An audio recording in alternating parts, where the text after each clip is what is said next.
नमस्कार दोस्तों, आपका बहुत बहुत स्वागत है एक बार फिर से हमारे YouTube चैनल पर।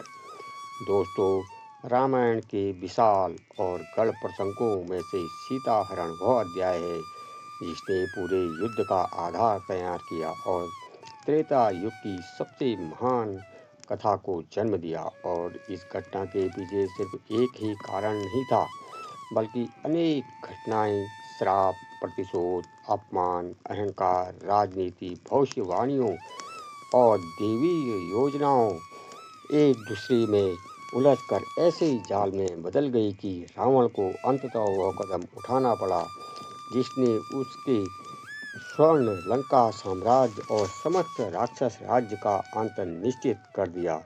असल में कहानी बहुत पहले शुरू होती है, जब शूर्पणखा पंचवटी आई और राम लक्ष्मण से अपमानित होकर लौटी। उसकी नाक कान काटे जाने की घटना ने रावण के भीतर बदले की आग भड़का दी और उसे लगा कि उसकी बहन का अपमान उसके साम्राज्य के गौरव पर सीधा प्रहार है।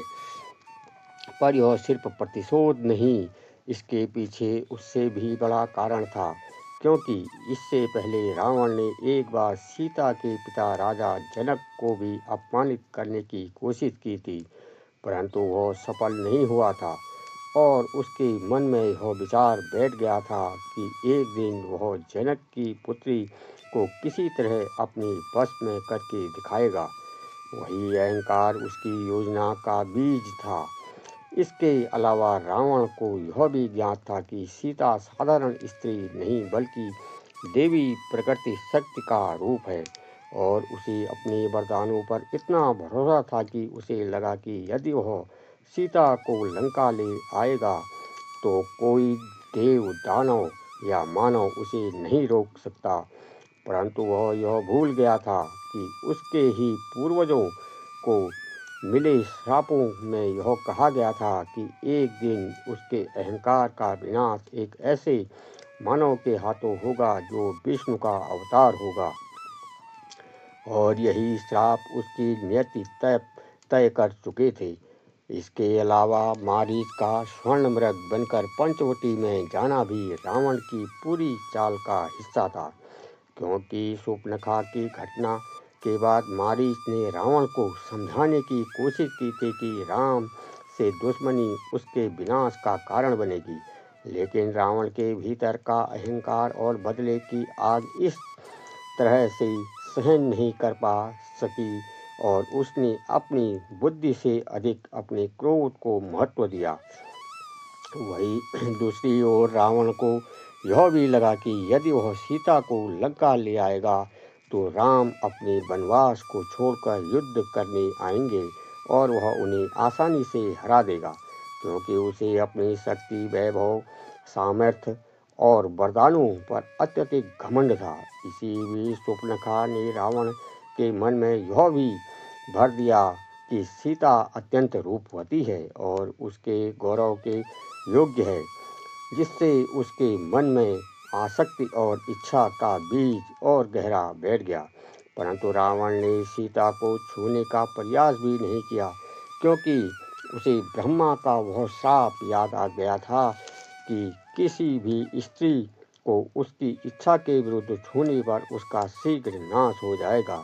इसलिए उसने सीता का हरण तो किया, पर उन्हें अशोक वाटिका में अत्यंत सम्मान से रखा।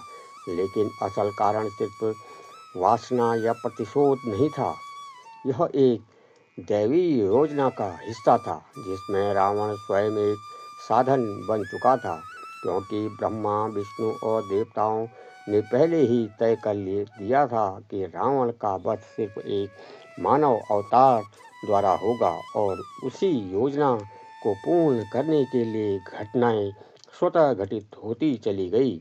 जटायु के साथ युद्ध, सीता का रोदन, लंका का मार्ग, रावण का अहंकार, यह सब मिलकर रावण को उस दिशा में ले गए जहां से लौटना असंभव था। और जब सीता को लेकर रावण लंका पहुंचा, उस क्षण से उसके विनाश का आरंभ हो चुका था। क्योंकि वह हरण सिर्फ एक स्त्री का नहीं था, बल्कि धर्म, मर्यादा, सत्य और असत्य के निर्णायक लड़ाई की शुरुआत थी। यही वह कारण था जिससे रावण को इतना बड़ा कदम उठाने पर मजबूर किया था। एक ऐसा कदम जो कि प्रतिशोध, छल, छाप, भविष्यवाणी और अहंकार से भरा हुआ था, और जिसमें अंततः उसे इतिहास का सबसे महान प्रतिपक्षी बना दिया, पर साथ ही उसकी कथा को अमर भी कर दिया, क्योंकि सीता हरण की वह घटना थी जिसने रामायण को उसका स्वरूप दिया और संपूर्ण त्रेता युग की दिशा तय कर दी।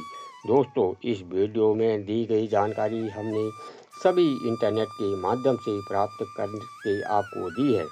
यदि इस वीडियो में कोई गलती त्रुटि हो तो आपका छोटा भाई समझकर माफ़ कर देना। आप सभी का बहुत बहुत धन्यवाद। और दोस्तों, इस वीडियो को लाइक करना और ज़्यादा से ज़्यादा शेयर करना और चैनल को सब्सक्राइब करना ना भूलें। तब तक लेते हैं आपसे विदा। जय सिया राम। हर हर महादेव।